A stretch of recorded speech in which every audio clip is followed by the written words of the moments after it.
जय बद्री केदारनाथ दोस्तों, बहुत बहुत स्वागत है आप लोगों का मेरे एक और यूट्यूब वीडियो पे। तो दोस्तों आज 12 मार्च हो चुकी है और 11 मार्च तक के मेरे म्यूचुअल फंड पोर्टफोलियो अपडेट हो चुके हैं। तो चलिए बिना किसी देरी के सबसे पहले शुरू करते हैं अपने इंड मनी ऐप के म्यूचुअल फंड पोर्टफोलियो से। इंड मनी ऐप के म्यूचुअल फंड पोर्टफोलियो में कल लगभग 1% की गिरावट हुई है। जैसा कि मैंने कल बता ही दिया था कि जिनके मिक्स पोर्टफोलियो उनकी 1% के आसपास गिरावट होगी। तो वो कैलकुलेशन तो मेरी हमेशा सटीक और पक्की रहती है, तो वो मैंने आपको कैलकुलेट करके कल ही बता दिया था।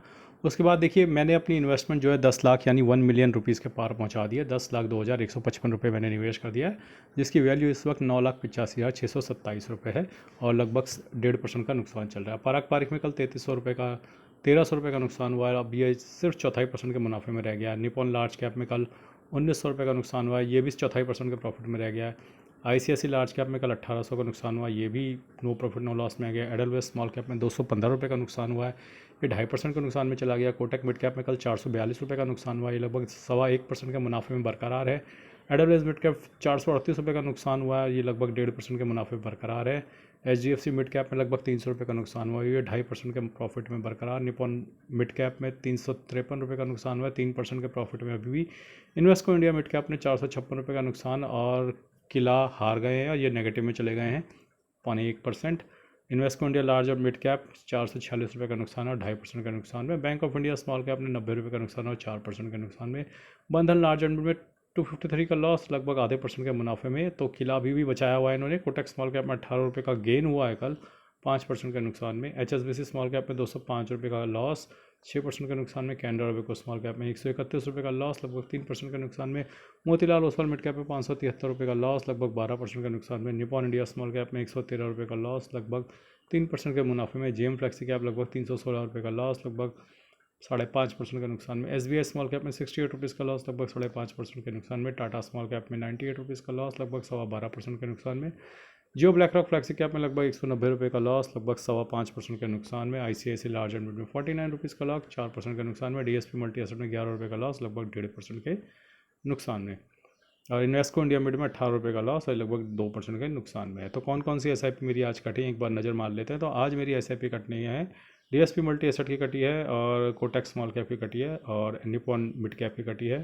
तो ये 3 SIP मेरी आज कटी हैं, लेकिन मैंने थोड़ा सा लमसम भी डाला है ऊपर से, सिस्टमेटिक लमसम। देखिए, आपको सिस्टमेटिक इन्वेस्टमेंट प्लान जो SIP का होता है वो तो आपने सुना होगा, लेकिन मैंने आपको एक नई टर्म बताई है कुछ दिन पहले, सिस्टमेटिक लमसम। तो सिस्टमेटिक लमसम क्या होता है कि जैसे आपके पास 1 लाख रुपये पड़ा है, तो उसको 20-25 टुकड़ों में काट तोड़ दो और उसको हर रोज़ थोड़ा थोड़ा डालो। That is systematic lump sum. तो लमसम का मतलब ये नहीं होता कि एक साथ उठा के आप 1 लाख रुपये डाल दो। लमसम सिस्टमेटिकली भी हो सकता है over the period of 1 month 2 months. तो मेरे पास, जैसा कि मैंने आप लोगों को बताया, मेरे पास फरवरी और मार्च में सैलरी नहीं आती है। तो मेरे पास जो थोड़ा बहुत पैसा पड़ा हुआ है, 1 लाख रुपया, उसको मैंने सिस्टमेटिकली 25 टुकड़ों में बांटा और रोज़ थोड़ा थोड़ा टुकड़ा डालता रहता हूँ। तो this is known as systematic lump sum. इसके बाद चलते हैं अपने ग्रो ऐप के म्यूचुअल फंड पोर्टफोलियो पे। तो ग्रो ऐप के म्यूचुअल फंड पोर्टफोलियो में कल लगभग, यहाँ पे भी लगभग 1% का नुकसान हुआ है। और एक बार मैं फटाफट आपको दिखा देता हूँ किस किस म्यूचुअल फंड ने कल मुझे कितना गेन और कितना नुकसान दिया है। तो पारक कंजर्वेटिव फंड, जो मेरा FD का पार्क पैसा है, उसने तो कल प्रॉफिट दिया है 134 रुपये का। काउंट मिड कैप ने कल प्रॉफिट दिया है, पता नहीं कैसे दे दिया उसने प्रॉफिट, लेकिन दे दिया है। तो पारक कंजर्वेटिव फंड का प्रॉफिट देने में तो कोई खास ताज्जुब की बात है नहीं, क्योंकि वो तो डेट वाला फंड है जिसमें डेट हैवी है, तो वो प्रॉफिट दे सकता है, उसमें कोई दिक्कत की बात नहीं है। बंधन स्मॉल कैप ने कल सबसे कम गिरावट दिखाई है। और उसके बाद मैं धीरे धीरे स्क्रॉल करता हूँ ताकि आप एक बार नज़र डाल सकें किस किस म्यूचुअल फंड ने मुझे कितना कितना नुकसान दिया है।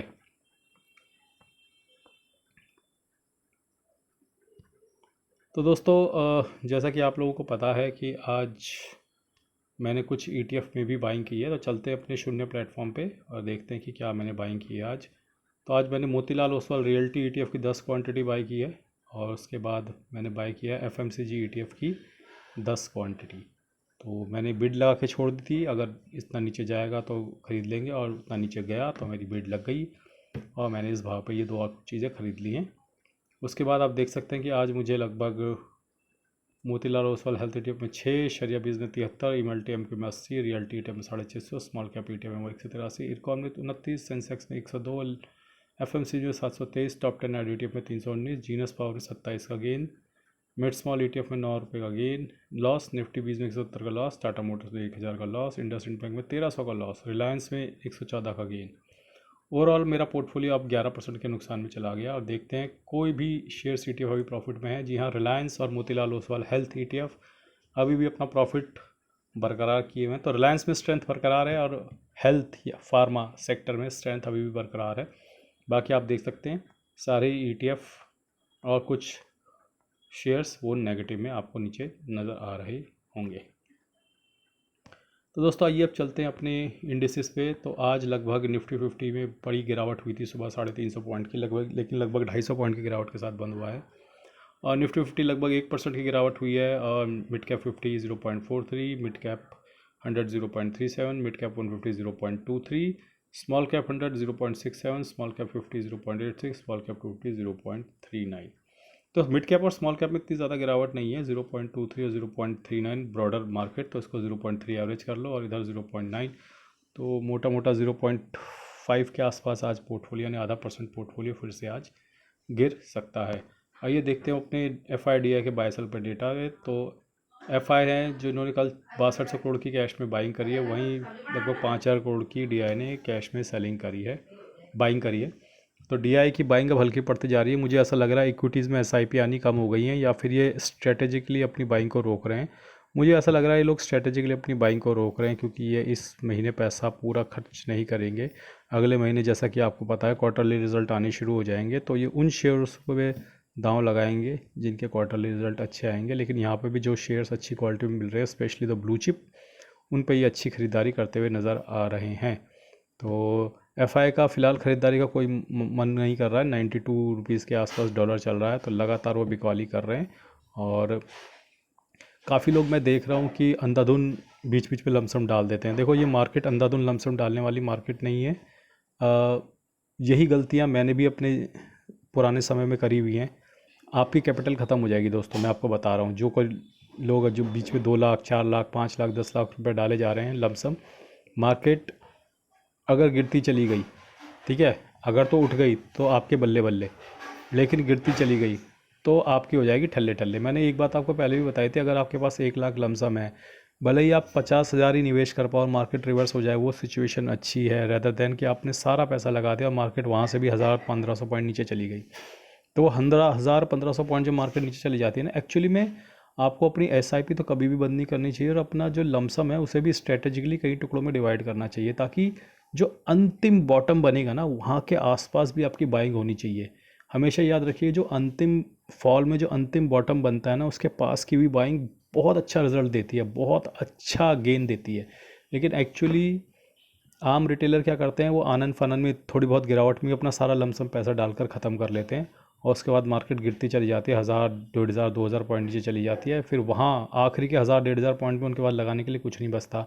और एक्चुअली में हर 1000 रुपया जो बॉटम के आसपास लगता है वो समझ लो 3000 का गेन देता है। इस तरीके से होता है आने वाले समय में, बहुत जल्दी निकट भविष्य में वो 3000 का गेन देता है। तो 3x होता है वो बहुत जल्दी। तो वो बॉटम के आसपास आपकी SIPs आपके लमसम ज़रूर होने चाहिए।